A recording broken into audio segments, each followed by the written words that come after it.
first virtual author presentation featuring a live discussion between Elizabeth Wetmore and Elizabeth Chiles Shelburne. Although we miss hosting you in person, we're super excited to have you with us here virtually. To start off, before we jump into today's main events, it would be just great if you could do 3 things for us. First, please like this video. Second, leave a comment below to let us know where you're watching us from. And third, please hit the subscribe bell so that you can receive notifications about our upcoming and latest presentations. As most of you will have questions during this presentation, please post them in the chat. Most of them will be relayed to our authors and will be answered at the end of the presentation. Also, we encourage you to support today's authors by purchasing their books through independent bookseller and our sponsor, Politics and Prose. And as always, a huge thank you goes out to our featured sponsors, the David and Mikkel Blair Family Foundation, Downtown Crown, RPAI, and Montgomery College. All right, let's get started. Today, we have with us 2 highly successful debut novelists who have written compelling stories about hardscrabble living. Valentine by Elizabeth Wetmore explores the lingering effects of brutal crime on the women of a small Texas oil town in the 1970s. Elizabeth is a graduate of the Iowa Writers Workshop. Her fiction has appeared in Epic, Kenyon Review, Colorado Review, Baltimore Review, and other literary journals. She is the recipient of a fellowship from the National Endowment for the Arts and 2 fellowships from the Illinois Arts Council, as well as a grant from the Barbara Deming Foundation. Holding On to Nothing by Elizabeth Chiles Shelburne takes us to present-day rural Tennessee, where the odds are against raising a successful family in a place with little to offer. Elizabeth grew up reading, writing, and shooting in East Tennessee. After graduating from Amherst College, she became a writer and a staff editor at the Atlantic Monthly, where nonfiction work has been published, as well as the Boston Globe, the Global Post, among others. Welcome, Elizabeth and Elizabeth. Hi. Thank you. Hi. Thank you so much for having us. We're so excited to be here. And I think the only thing better would be to be there in person with you, Beth. Same here. I'm delighted to be here, and thanks for the invitation. I was so bummed when this was canceled, obviously necessarily, but I really appreciate y'all working so hard to find a different way to get the word out and to hold the festival. I know. I was saying earlier that I was looking at all the pictures of the festival from the years past and wishing that we could be there together, but it's so exciting to be there together like this. So thank you for everyone who's listening, and to Gaithersburg and Phil for that introduction. We thought we would read a little bit from our books, and I am going to read first. This is from my book, Holding On to Nothing, as Phil said. This is from the first opening chapter. Jephthah and Lucy are the main characters in the book. And in this scene, Jephthah's just played the worst set of his life in front of Lucy. And then he goes on to play the best set of his life, and she says she'll be watching. And he's just finished that set, and he's just come off the stage. When their set ended, Jephthah bounded off the stage, mandolin in hand, pushing through the crowd until he stood in front of Lucy, his body bouncing with the energy of a set well played. "You were amazing," she said, her smile huge, well past polite. Jephthah could tell she meant it. He had to grip his mandolin with both hands to keep from crushing her to him, sweaty t-shirt and all. "You don't have to say that." "I'm not saying it because I have to. I'm saying it because it's true." Jephthah had joined the band because Cody had promised they'd rarely practice and there might be groupies. No practice and the possibility of sex, Jephthah was in. But he had never expected the girl in thrall to be the one he'd been in love with since he was 16. No one had ever looked at him like Lucy did then, like she was a kid spying the newest Christmas toy for the first time. He flashed to his mother's face, searching for one memory where she looked at him like he was something special. None surfaced. Rather, her face was lined with the disappointments of having married a man who couldn't stop being mean long enough to direct a little bit of his paycheck toward the upbringing of his kids, rather than to the alcohol and drugs and gas for the many affairs he conducted across the county. His mother had never had the time or the inclination to shower admiration on her children. If Jephthah or his siblings had demonstrated any talents, they were more likely to be squashed as a dangerous rebellion against the Taylor norm. For generations, his family had worked as hard as they could at doing as little as possible outside of making moonshine, stealing cars, and collecting as much Social Security as they could con the government into giving them. Jephthah's grandfather had been arrested more times than anyone could count, and his father only slightly less.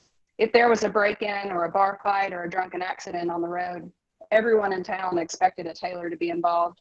So far, no tailor had killed a person yet, but it wasn't for lack of trying. His father had been so drunk the day he tried to kill Jephthah's grandfather that all 6 shots he'd fired had missed the old man, who stood stock still, as if getting shot at happened every day. When his dad had thrown the gun away in disgust, the old man shook his head and walked back into the house to finish his drink. Jephthah's mom had tried for the first few years to make the future something other than an unedited rewrite of the past. However, by the time Jephthah was born, her spirit had been worn to a nub and her skin to an ever-present mottled green sheen in trying to fight against her husband. And she'd come to learn that putting her head down and getting through each day was best for everyone. It was no way to be happy, but it was a sure way to survive. The only thing she wouldn't concede was church. There was no sense of that church on Sunday couldn't atone for it. Even though the church ladies like Mrs. Slocum were nice to him, Jephthah had long understood it was only because it was their Christian duty to do so. He'd been 10 when he snuck out of the sanctuary one Sunday and down into the fellowship hall where the church ladies were preparing after service. Elizabeth, I apologize for cutting in here. It looks like we've got a little bit of a bad connection with you, and we're going to try and reconnect. And I was hoping that possibly Elizabeth Wetmore, you could come in and take over and talk to us a little bit about your novel while we're getting her reconnected so she has a little bit better signal. Yeah, absolutely. Can you hear me okay, Phil? I hear you perfectly. Okay, great. Okay. So has someone been in touch with Elizabeth? Should I go ahead and just start? Yes, and we'll get her corrected in the meantime. Okay. Sounds good. Thank you. He had heard Mrs. Gillum whisper to Mrs. Slocum, "Them tailors now, they is as direct a rebuttal of that evolution nonsense as anything Pastor Terrence says." Okay. So I'm going to go ahead and start reading. He is mean as a snake, like his dad. Hey, Phil, if you're there, I can still hear Elizabeth reading, so I'm not sure if I should hop in.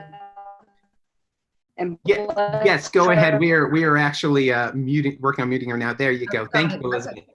Great. Okay, thank you. So hi, everyone. Thanks for your patience. So I'm going to read the end of a chapter. It's the 5th chapter of the book. And this is told from the point of view of Jenny. She's 25 years old. She has a 9-year-old daughter. And on the day this chapter is set, she's leaving her hometown and her 9-year-old daughter behind. Her dreams for the life she's imagined for herself and the life that she finds herself living as a very young mother have collided, and she's decided the only solution for her is to leave town. So a few miles past the slaughter field, the derricks and pump jacks give way to empty desert. On the other side of Pecos, the road begins to rise and fall. The horizon goes jagged and the land turns ruddy and uneven. How lonely it is out there. How lovely. Jenny keeps both hands on the wheel, her eyes shifting back and forth between the temperature gauge and the road ahead. She stops for gas in Van Horn, sitting in her car with her fingers wrapped around the steering wheel while the attendant fills the tank and washes the windows. Cigarette dangling from his lips, he checks the tire pressure and asks if she needs anything more.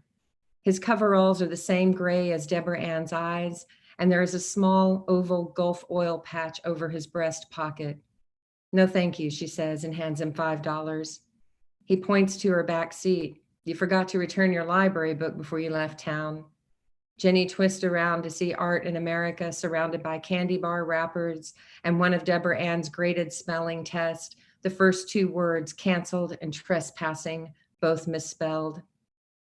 At the stockyards outside of El Paso, she rolls the window up tight, her eyes and skin burning when the stench of methane gas seeps through the vents. She is 10 miles from the New Mexico border, the farthest she has ever been from home. Beauty. Beauty is not for people like us, her grandma said when Jenny tried to explain why she liked to sit and look at pictures in the afternoon. You do better at paying attention to what's right in front of you, the old woman said.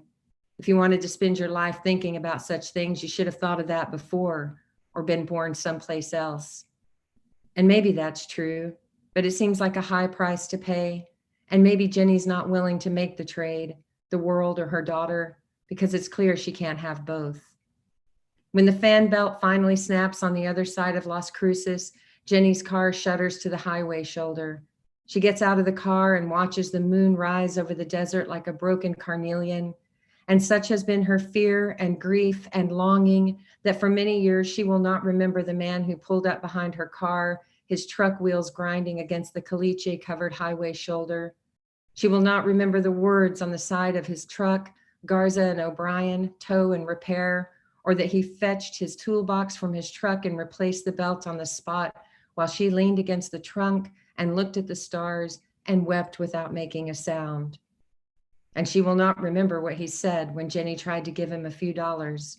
Young lady, I can't take your money. Pues, good luck. She will have seen 1,000 miles of sky before she is finally able to stop moving. Flagstaff, Reno, one short and sorry stint in Albuquerque that she tries hard to forget. Weeks and months sleeping in her car after a day spent cleaning houses or a night waiting tables. She will drive through the Sonoran Desert, its washes and ravines disappearing into box canyons.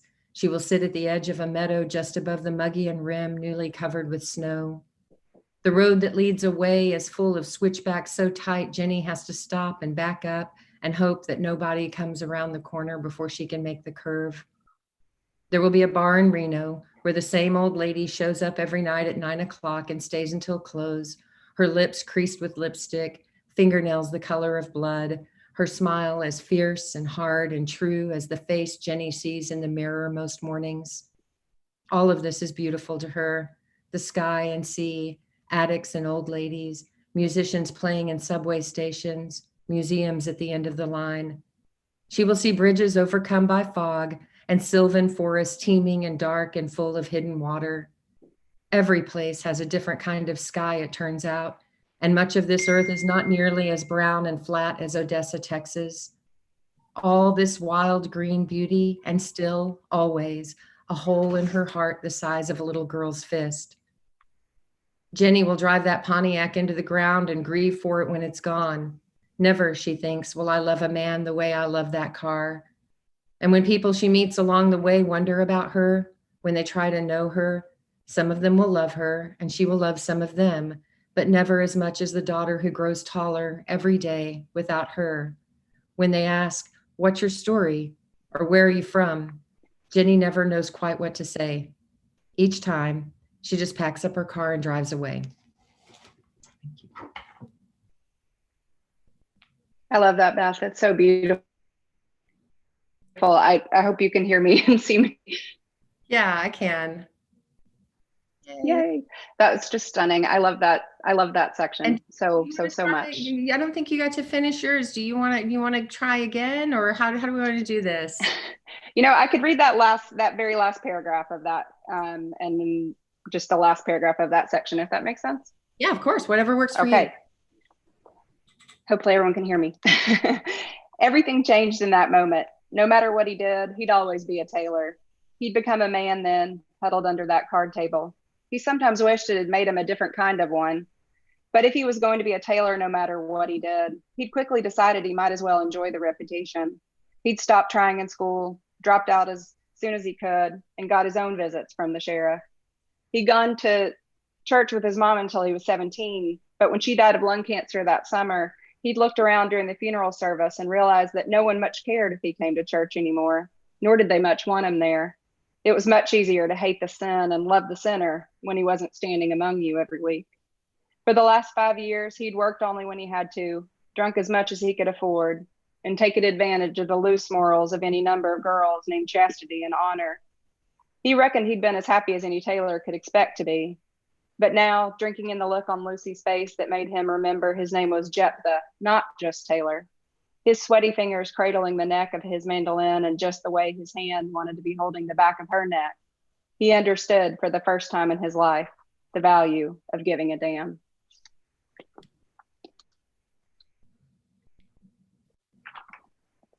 I want to go back to that scene that you just read because it's so beautiful. That you did such an amazing job telling these women's stories and using those sort of perspectives in such an incredible way. And I wondered if you could just say a little bit about sort of how you thought about those perspectives and those point of views and braiding them all together. Well, I began the book, honestly, the book began with kind of the voices of the women and girls I'd kind of spent my whole childhood listening to. And I knew, as much as anything else, that I wanted this book to be, first and foremost about Glory, and her story, the young woman whose story begins the book and ends the book. And I also knew that I wanted to sort of give voice, I guess, to the stories of these women and girls, in Odessa, and women and who, by and large, had maybe not a lot of resources, maybe not a lot of education, a fair amount of economic struggle, and then, of course, the backdrop of this town that, in 1976, when this book was set. Suffered from the, poison of racism, that really infected, every part of every life. And that continues to this day in my hometown, as a matter of fact, although the demographics have changed. In a lot of ways, I've said in other places that I'm writing about a place that thankfully no longer exists in some ways. The demographic of my hometown has shifted so that now about 54% of Odessans identify as Latino. And yet at the same time, last I checked, and of course this can always change, but last I checked, there wasn't a single Latino member of the city council. So I wanted to tackle, racism in this place head on, but I also wanted to sort of give voice to the lives of the women and girls who lived in that town. So. And I like alternating points of view. I just have a soft spot for it. Oh gosh, did I lose you? I do as well. I think there's something really fun about seeing. Can you hear me? I can.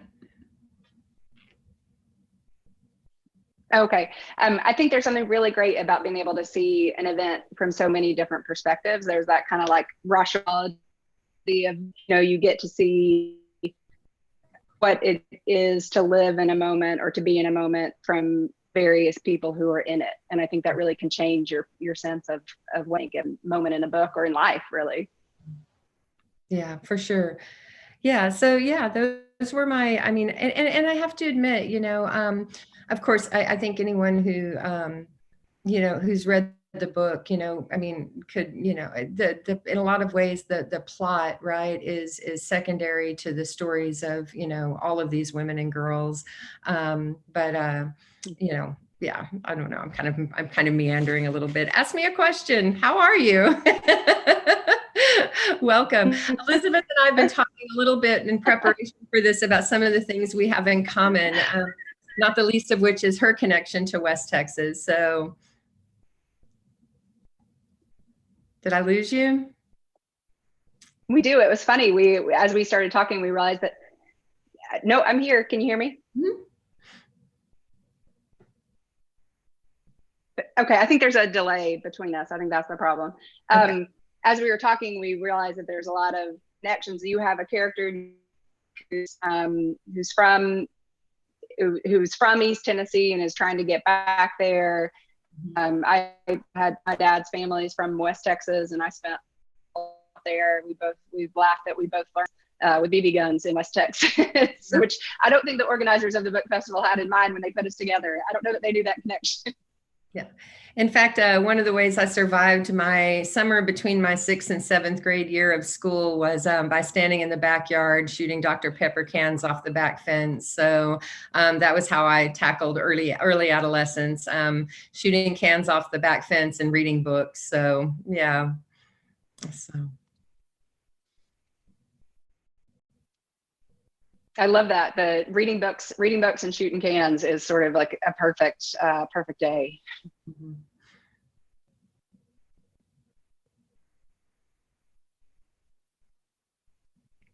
I think hold on. I'm so sorry. I lost my video, but well, I was wondering, can you say, we talked a little bit about this when we were talking about that idea of like work in our books, and sort of the jobs that we're doing and what it means to work in both of our books, in both of these places where our characters live. I was wondering if you could say a little bit about how you thought about that when you were writing.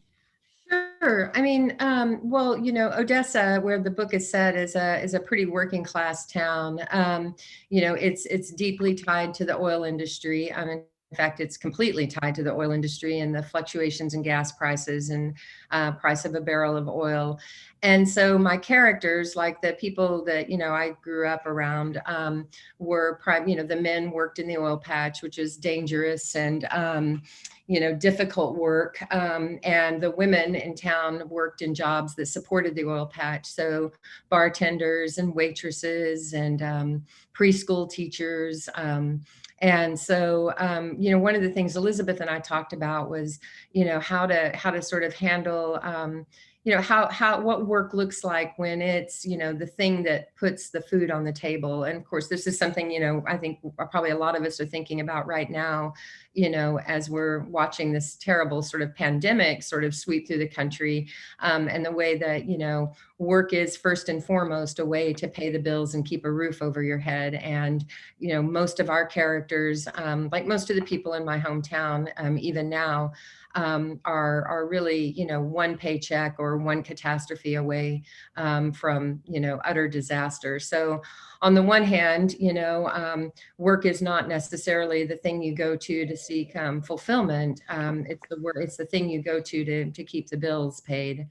So, and one of the things that was so touching to me about your book, Elizabeth, is the way that, you know, Lucy, you know, when this book opens, and she's a very young woman, but, you know, when this book opens, she's going from her shifts at Walmart to her bartend or her waitressing shifts at, you know, the local tavern, and this reality of always having 2-3 jobs, just to kind of make things happen, and really little room for error or unexpected expenses.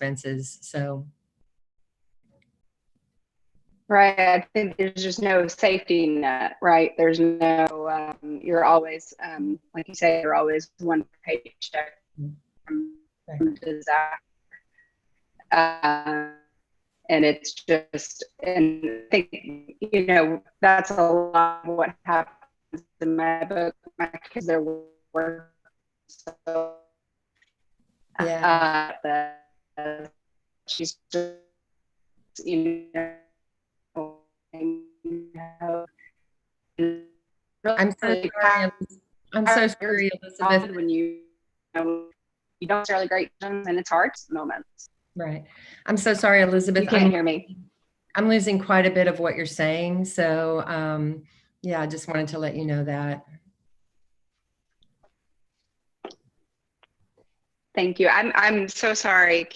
I don't know if it's getting any better. I have no idea what's going on, especially since all of our tech.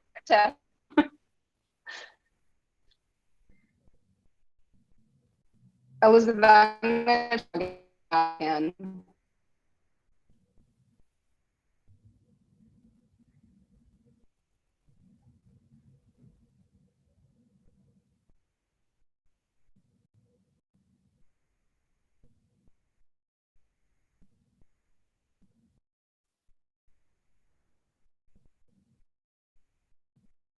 Well, Elizabeth, while we are waiting to get Elizabeth Shelburne back, I've got several questions for you from Oh, good. from Great. some of our faithfuls out there who've been listening. By the way, Right. it's wonderful. I'm enjoying everything I'm hearing here. So I figured I'd ask you some here. First of all, we have a question from Megan Wassell. What was your main inspiration for this story? Well, so I'm 52 and this is my debut book. I had left home at 18. So while I hadn't lived in Texas for many years, but of course I still have family there, and I'd gone back for, as often as possible for visits. And when I first started to write this book, I spent a lot of time sort of going through old newspapers down at the library downtown and looking over. And of course, as a sort of, lower middle class, working class, white kid growing up in, a white neighborhood in a deeply segregated town, I, of course, had not seen my hometown clearly as a child at all. And so as I began looking through old newspapers, one of the things that struck me was how, what an incredibly violent town Odessa is, and particularly in the midst of an oil boom. And that violence manifests in lots of ways, crime, and so theft and assault and that sort of thing. But the way it primarily manifested, I realized, was in violence against women and girls. Part of that, I think, is the nature of the oil business, which is to say, when there's an oil boom, men come over, primarily men, come in to town from all over the country, to try to make a quick buck in the oil patch. And so I was struck by how much crime against women and girls there was, and that remains true to this day. Odessa frequently is listed in the top 2 or 3 in the state of Texas, and sometimes even in the country, of violent crimes per capita. Even though it's a smallish city. And so I was struck by how much crime there was against women and girls. And I was particularly struck by how much crime there was against women and girls of color. And so that was kind of the sort of genesis of the story proper, I guess. Yeah. Wow, that's surprising to me. I've been through Odessa. I mean, it was only about 10 years ago, and I thought it was kind of a nice little town. I wouldn't have thought that. Wow. Yeah, no, well, it's not a little town. It's a small city. It's got about 90,000 people. No, I mean, it's, the oil industry is very interesting. I've lived in Chicago for about 18 years. And so I've had the experience of, talking with my friends here about what they think when they think of the oil industry. And of course, a lot of my friends here in Chicago, they think of the oil industry and they think of, big oil corporations that are devastating the planet, and oil men who are making a ton of money. That is not the sort of aspect of the oil business that I saw growing up. It's a very working class community, and again, has a fair amount of a real transient population, depending on whether or not they're in a boom or bust cycle. So, yeah. Well, and just to reiterate, you don't think it's changed much, or do you think it's evolved in any way since when you were growing up? Well, it has, yeah, sure. It's changed a lot. The demographics have changed, but no, even now, there's still a fair amount of crime that comes along with an oil boom. Sure. And, right now it's hard to say because they've got sort of the double whammy, right, of the coronavirus, and on the one hand, and the bottom sort of falling out of the market on the other. So, things will, if that stays, right, things will slow down a bit. People will leave town in droves. But yeah, I would say it's still a pretty rough and tumble town. I think that in a lot of ways, that's the nature of the oil business from the working class perspective, whether you're in West Texas or South Dakota. Sure. And Elizabeth Shelburne, I see you're back. It's nice to see your face again. I'm so sorry that you're having these technical difficulties. We all do. We all have them. I'm so sorry as well. Well, this might be good to test to make sure everything's working here. I've got a question for both of you. This comes in from Louisa Smith. Can you tell me a bit about writing about small towns and the interactions of characters therein? More specifically, the roles that people fall into or fight against within a small town. And either one of you can answer. Beth, do you want to go? Sure. Well, again, I mean, the kind of the joke I mean, Odessa is a small city, but in a lot of ways, it really does feel like a small town, and deeply conservative, even today. And so, my characters are women who understand in a lot of ways that there are basically, sort of two paths for them. One is, young motherhood and that role, or the other is leaving. And there just weren't a lot of options, for women outside of that at that particular time. And again, I think that's changed, but not as much as you might think. So. Yeah, I think that's a similar issue. I mean, Lucy in my book has both of those experiences, right? Motherhood and trying to leave. I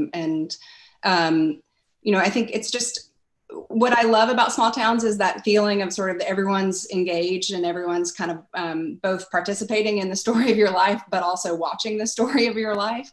And that was part of what I wanted to try to get at, was sort of the sense of how it can often feel like you're really struggling to fight against a reputation that you didn't necessarily earn. There can be benefits of that, but there can be a lot of negatives as well. Jephthah particularly is really saddled with a reputation that he hasn't necessarily earned, although he doesn't do much to dispel it either. But I like that sense of, and it's a sort of nice closed space, right? You get everyone participating and everyone commenting. You get that sort of Greek chorus aspect of a small town. Elizabeth Shelburne, I want to tell you that your audio right now sounds terrific. So you sound great. What I think we'll do, I'm going to do one more question that came, and I have several others, and I'm sure more will come along. And then we'll go back to letting you guys talk a little bit, because it was great. We were really enjoying it.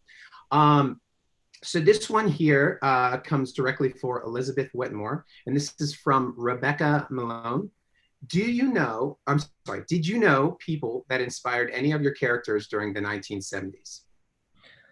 Well, in 1976, when this book was set, I was about the same age as Deborah Ann Pierce, the little girl who has a point of view in the book. And so, yes, very much. Of course, all of the characters are fiction, and the story is fiction. But the voices I felt were very real to me, and all of the characters are an amalgamation of women and girls I knew growing up. So Mrs. Shepherd, who lives across the street, was kind of an amalgamation of a neighbor we had, and a couple of teachers I had, a couple of English teachers I had who were, foundational for me, really, really important to me. And the same is true for all of those characters. So they were very familiar to me. I mean, unsurprisingly, I think the character who was least familiar to me was Glory, because of the nature of, because the nature of the town at that time. I mean, I think it's important to just to kind of contextualize a little bit about Odessa. The schools were not desegregated in Odessa until 1982. And that came under threat from the Justice Department. And I think this is probably not that uncommon. It's pretty geographically isolated. And so, like a lot of geographically isolated communities, it's easy in a lot of ways to ignore the law for a really long time. So Glory was the least familiar to me. And honestly, even now, the character that I sort of, most worried that I wasn't quite able to get right, so yeah, but they were all amalgamations of people I knew. So. 1982 is what you said? 1982. Yeah. And in typical fashion in these ways, the way that worked was that they, closed down the school that, the Black kids went to, right, and just bust them all over, creation, as a way to, disturb the white folks' lives as little as possible. So. Well, I'm going to hand it back over to both of you. Please continue. Beth, one of the things we talked about was that, in terms of thinking about Glory and her story, we talked about one of the questions we discussed was that idea that you use these sort of perspective zooms. And I think in your selection that you read, we saw that where we got to kind of zoom out in time and see Jenny from, what was going on with her in the future and kind of follow her path. And it's short. You use these sometimes one sentence little zooms that tell us what happens with someone. And you didn't do that with Glory. And I was wondering if you could say a little bit about your thinking there and why you didn't offer that for her. Yeah. So, from the beginning, I was really interrogating, my choices. Well, I guess all writers do this. I interrogated all my choices. The choice I interrogated most deeply was, first of all, whether or not to even have this crime happen to a young Latina, or whether or not to have or whether it was better to have the crime happen to a young white girl in the community. And of course, I understood that those were really different books. It was important to me as early as possible to have the reader, or to have readers understand that Glory was not going to get any justice in the legal system, that whatever justice she got would not come by way of that. And in fact, that whatever justice she got wouldn't come by virtue of any of the white women's efforts on her behalf. And that was intentional on my part. And so the first big decision I was interrogating was whether or not, to even have her in this book. Of course, once I made the decision that, she was going to have her own point of view in this book, and in fact was going to open the book and close the book, then of course, having her have her own point of view was crucial. Like whether or not it was a good choice to have her in the book, was one question, but having made the decision that I would do that, then I knew that I had to give her a point of view, because that would have been a catastrophic choice, right? To have her story filtered through the voices of the white women and girls in town. And so when I came toward the end of the book and I was looking at these characters' lives and speculating on, where they might go from here, I knew on the one hand that it was important to me not to tie things up too neatly. And that's just a sort of preference in general in my fiction. And at the same time, I did want to give a little glimpse of some of the women's lives and where, they might end up after this book. With Glory, I had different feelings. It was important to me because I knew that tackling racism, or at least attempting to, was one of the things I was trying to do in the book, was trying to wrestle with. I think there was a sense that I didn't want to let the town off too easily by saying, look, she's going to be fine, and so while I tried to sort of gently suggest in that last chapter that she's on her way to healing, given the enormous trauma, and keep in mind, the book only spans 6 months. So when this book is closing, she's only 6 months out from this attack. So while I tried to make it clear that she's on the path to healing, it was important to me not to tie her story up too neatly, and sort of hand that over to readers. And I will say too, honestly, that I went back and forth on that decision as well. In several drafts of the book, I had a few little sentences that sort of flashed forward to her life, beyond the book. And I took them out for some of the reasons I've already talked about. And I also took them out because they felt untrue to me. So while I wanted to hint that, I wanted to make it clear that she was on her way to some kind of, healing, brought about solely by her own efforts and the efforts of her family to care for her, not brought about by the efforts of, a couple of well-intentioned, white women, because I think we all know that the road to hell is paved with the good intentions of, white women. It was important to me not to tie that up too neatly. So, and I think the other thing was that eventually I just had to kind of make my peace with the idea that, that I might not get her right, and that would be a flaw with the book, and to be okay with that as a possibility. So. And it's funny, as we talked and as I read it, I when you had said that you had written some ends for her and kind of flash forwards for her, I remember I was like, no, I didn't want to know. I liked that she didn't have that ending. We sort of didn't know. I mean, I think one of the things that makes an ending so resonant in a book, which is my favorite kind of ending, is not when you tie it all up in a bow, but when it's really resonant and it feels like it just stays with you for so long. And I think one of the things that really lets that happen with this book and with others is that, you know, and is that you're not 100% sure what happened. You get that ability to kind of imagine what might occur next. Well, and I thought a lot, you know, about how different readers, you know, would come to this book. I mean, one thing that's been very interesting to me has been to listen to, you know, people occasionally hold Mary Rose Whitehead up as sort of the hero of the book, which I find very interesting, in part because, I mean, all of these women are heroic within the constraints of their own lives, you know, all of them, I think, you know, sometimes just, you know, surviving and getting up and going about the day is an act of heroism. But you know, I think that you know, Mary Rose is so interesting. I mean, on the one hand, she opens her door for this, you know, injured girl standing on the front porch, but you know, I'm not sure I ever really saw that as a grand act of heroism. I mean, in a lot of ways, I think you could argue that, you know, that was really the least possible, you know, thing to do.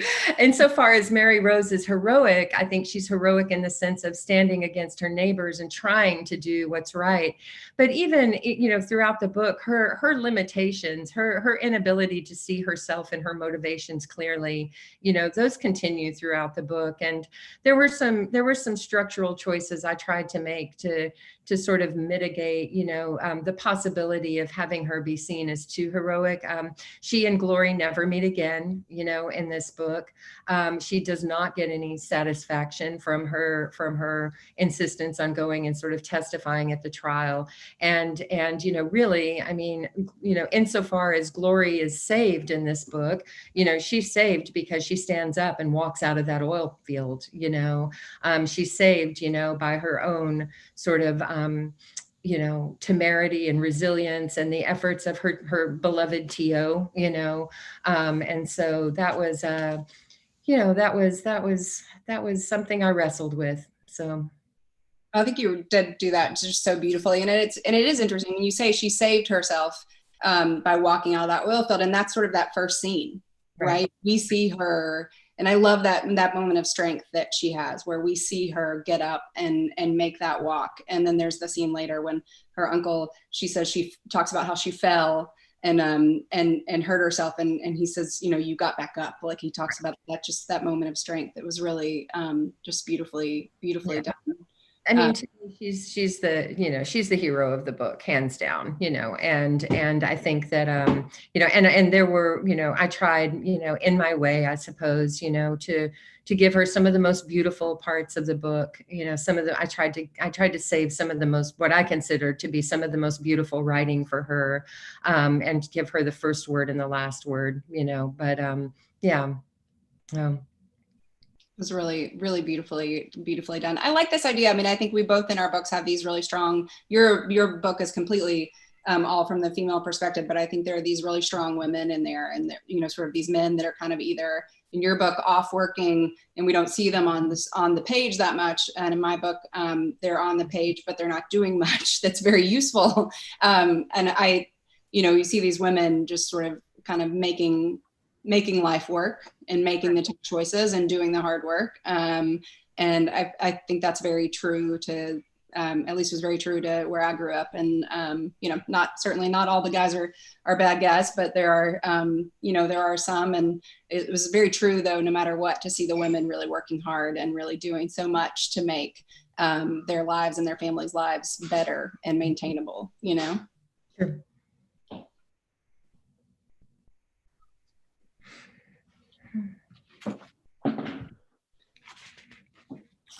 Phil, were there other questions for us? Yes, absolutely. Yes. Let me get you some here. Okay. I'm going to come out between these beautiful books. Here I am. Hi, guys. Okay, I have got a question here for Elizabeth Shelburne from Nancy Redding. All right. I know this will be hard to answer without spoiling the story, but did you think about ending the book in any other way? It's funny, I did, and I wrestled with the ending. For people who haven't read it, it's not. It's a hard ending. It's sad, and people sometimes write and yell at me for that in a nice way. In a nice way, but it's tough, and I did think about it. But I wanted an ending that felt real, that felt like it was. Made sense for these two characters and the lives that they were living and the circumstances that they found themselves in. And I thought, as I thought about trying to end it in a different way, the other ways just didn't feel like that's what would have happened. And I kind of had always known that that was going to be the ending for the book. That was always the original idea for the book.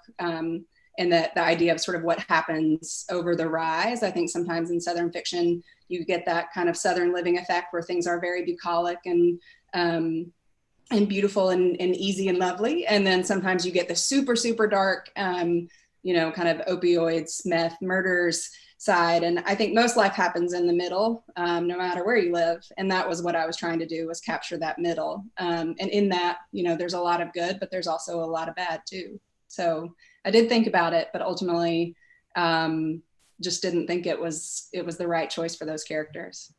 Sure. Elizabeth, what about, same question for you? Did I think about having the book end differently? Yeah, in any other way? Sure. I mean, again, I think like everyone, I interrogate all of my choices every step of the way. That's part of the reason it took me so damn long to write the book. But ultimately for me, I make all of my decisions on the page, which is to say that, I had to create characters and get to know them and then sort of set them loose and see where things take me. And so, no, so while I did think of having the book end differently, there were a few things I knew I did not want to happen. I understood very early that the idea of justice in any sort of legal system kind of way would be an impossibility, and I didn't want to go there. And again, I also don't want to give a lot away about the the book. But yeah, I mean, to me the way the book ended to me felt like the most organic ending to the book. And of course, among other things that have happened in this young woman's, in addition to the terrible trauma this young woman has endured, right? She has also lost her own mother, not because her mother, like the character I read from earlier, decided to get in the car and drive away, but because her mother was swept up in an immigration raid, and deported back to Mexico. So she's kind of got a couple of different traumas she's dealing with. So for me, I was trying to kind of wrestle with how she would get support and how she and her uncle would continue to sort of take care of themselves in a, I mean, I've talked a little bit about what a rough and tumble town Odessa is, was and is, as difficult as the lives were for some of my characters in my book, they were nowhere nearly as difficult as the lives of the characters of color in the book, who encounter the same kind of violence and the same kind of difficulty with earning a living. And they do that, within the constraints of, daily persistent, racism. So. Thank you. Thank you. I've got a question here from Roxanne Russell, and this is for Elizabeth Wetmore. The Texas story reminds me a little bit of Stormy Weather by Paulette Giles. Hardscrabble people. Did she influence your writing in any way? Yes, that is such a great question. So I'm going to say this is so funny because actually I just ordered Stormy Weather through my independent bookstore, and I haven't gotten it yet, but I have read all of her other work, and she has been a huge influence for me. I think she writes so beautifully. And I also really appreciate the way, she's a Texas writer, for those of you who don't know. I think it was her book, The News of the World, won the National Book Award some years back. And she's just been a huge, huge influence on me. I admire her work deeply.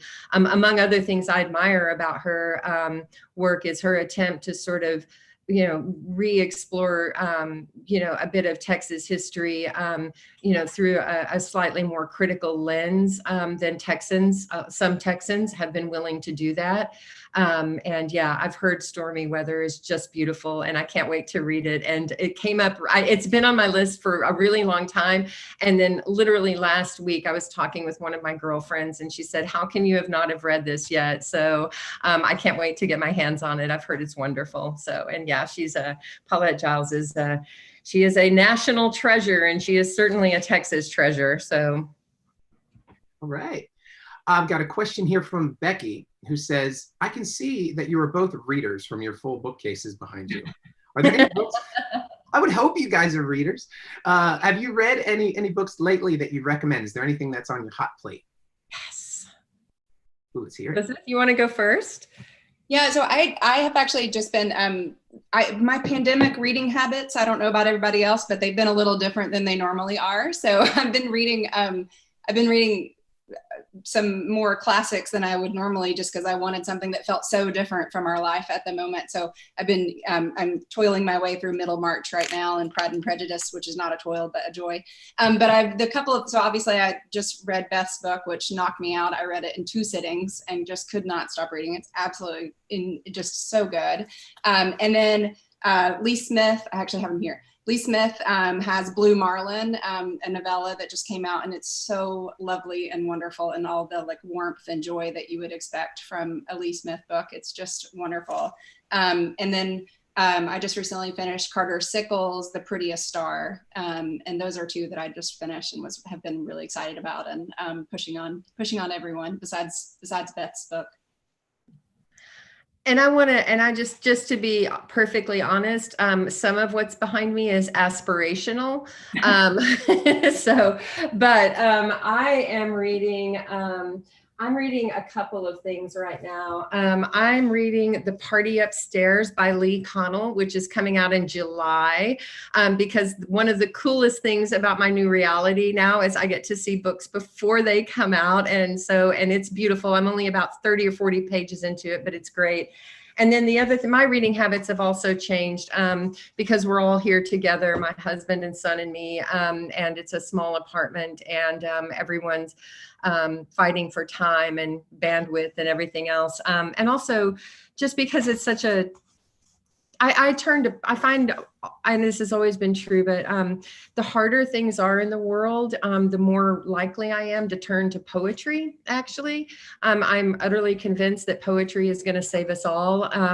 And so I had read this gentleman's books a few months ago, but then a couple of weeks ago, I think it's been a couple of weeks now, because what is time?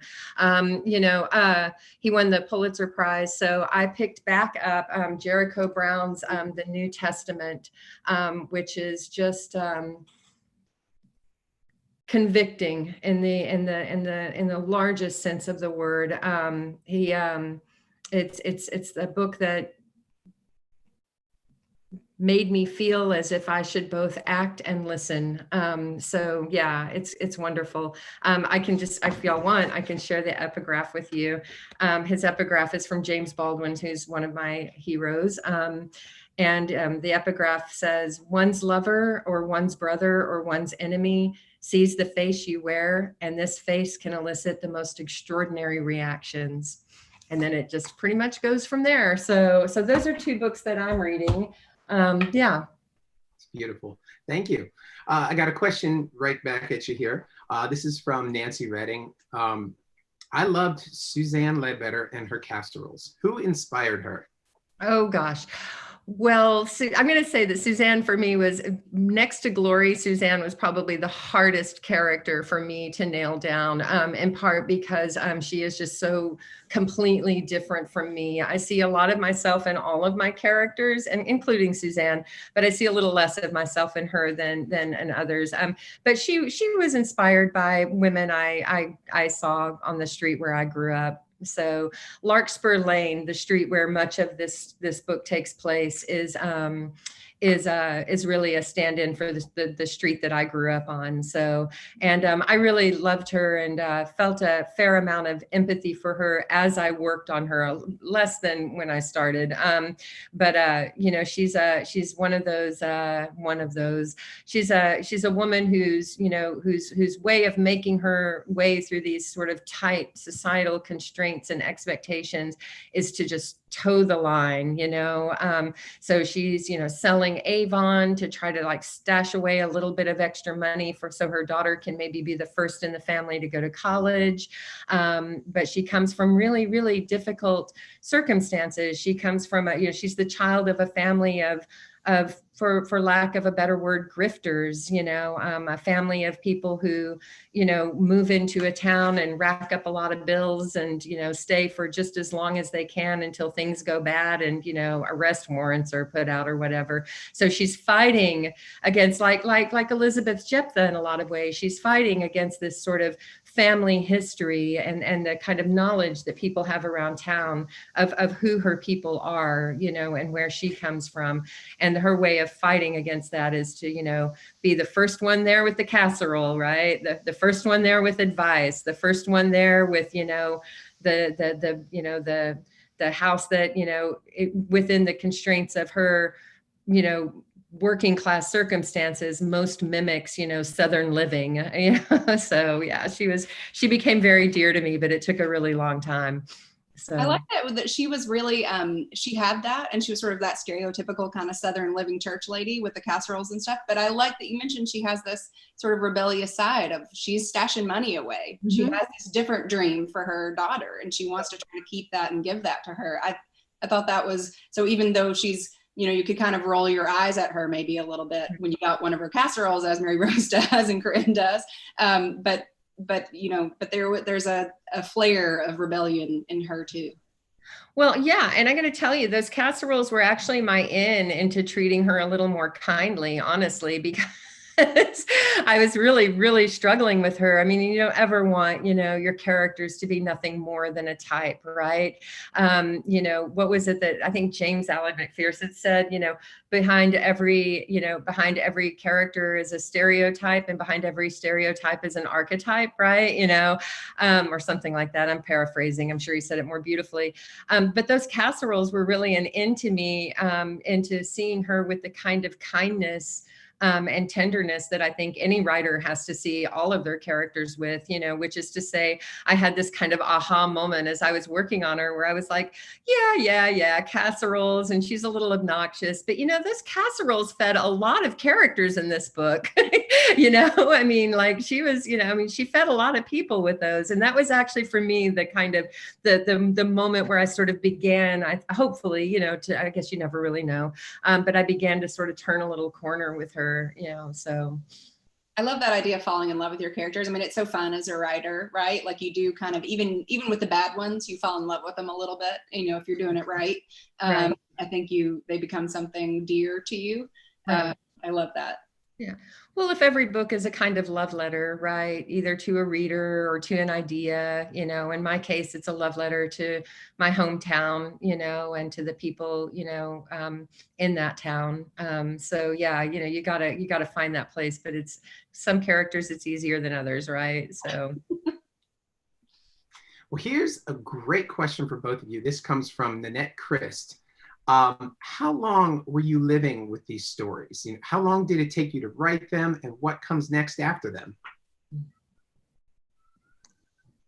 Maybe Elizabeth Shelburne, you could go first. I think it's funny, we actually had oddly similarly, I will say long, because sometimes you hear stories that are the opposite, but it took me about 13 years to write this book. And, you know, obviously not working fully through on it at any of those times. I was working, and then I have 4 small kids. And so I would write and then use every due date as basically a deadline and try to get a draft done, and then walk away for 9 months or whatever it was and come back and see something different. So, you know, my book has changed a lot in that time. And you know, you throw out hundreds of pages and make different choices. And as Beth said, you know, sort of interrogate every decision. So for me, it was definitely a long path, but I I wouldn't have gotten there without that journey. It would have been a very different story at any of the other points along the way. And then for what's next, my next book is going much faster. I'm almost done with a second draft of it. And I spent a lot of time when I was in my 20s writing about drug-resistant tuberculosis in sub-Saharan Africa, and couldn't get a lot of people very interested in it. So I thought, oh, what about if I write a novel about it? And I'll set it in the US because respiratory pandemics never come here, and that will really get people's attention. And so now I'm going to finish it, but I don't know what the appetite for that book will be at the moment, because since we're all living in that kind of reality, I don't know if people are going to want to read about it. So we'll see. And my trajectory as a writer is probably somewhat unusual in the sense that I didn't really think of myself as a writer. I don't think I wrote my first short story until I was probably 25 or 26. And, I left home at 18 and, spent a lot of time having adventures. I didn't have any real intention of ever writing about my hometown. As a matter of fact, I have a whole collection of stories set in Phoenix, and I was just fine with that. So it took me a long time to be able to see where I was from in ways that I think were nuanced enough and complicated enough to give these characters the stories that, they deserved, and to come to my book with an ethic of tenderness and compassion. But in terms of practically writing the book, it took me about 14 years. I started probably the first words that became the short story that eventually became the first draft, that became the draft, that became the draft. I was pregnant with my son. And to be clear, I did not work on this book for 14. When I say 14 years, I don't mean like 14 years straight. I took long breaks from the book because I was earning a living or raising my son, or because I lost my nerve, frankly. And that was actually a big part of it for me. But it was the same thing. I got an NEA when my son was 2 years old, and that practically every dime of that went to childcare. And so I got a draft that year, I had a couple of residencies that allowed me to hole up somewhere beautiful for 4 weeks and walk in the woods and focus on writing, and was able to get drafts of the book, during those residencies. But and honestly, I mean, I swear to God, if my amazing editor, Emily Griffin, hadn't wrestled it out of my hands, I'd probably still be mucking around with it now. In terms of what's coming next for me, I'm working on a short story. And I should say, I also wrote a lot of short stories while I was working on this book, because, and I think you see this when you read the book, the short story is the form I'm most comfortable with. And in a lot of ways, I think the most beautiful form. No offense, novelists or poets, but I just have a real affection for the short story and the sort of emotional punch a really well-wrought short story can deliver. So I'm working on a short story. I've been trying to write a little nonfiction about what's going on right now, but I'm having a terrible time putting it into any sort of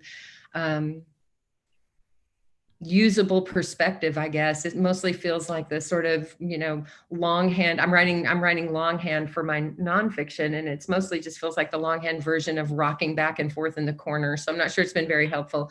And then also I have a good sense of the next book, which is also going to be set in Odessa, and it'll be set in a few years later, sort of at the very tail end of the oil boom and into the great bust of the 80s that was so devastating to that part of the world. So, Elizabeth, last question. Inquiring minds want to know, why Dr. Pepper cans? Are they just the best for targets? Is that what it is? Shooting targets? What?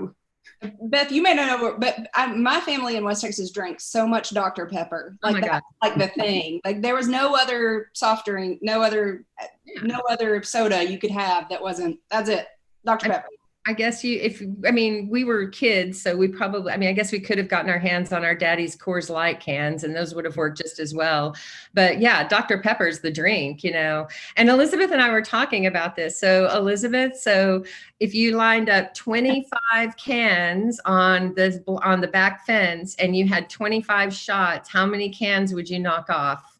I think, well, it may be different from when I was a kid. I think I would have probably been in the high 20s. Now, maybe like 19, 20. As an adult, I haven't shot in a while. I went to the shooting range 6 months ago was the last time. So my aim is probably worse. Well, you both, I can't thank you enough. You've been an absolute joy to have on. I loved hearing about both of the books. Thank you for taking the time to be with us this afternoon. Thank you. It's a pleasure. Oh, wait, what were we going to say? And thank you for having us. And for those of you who are looking to get the book, who's the Elizabeth? I'll punt to you. Politics and Prose, which is an amazing bookstore, has links to the book underneath the YouTube description to both of our books and to all their other amazing books that you can order from your local indie.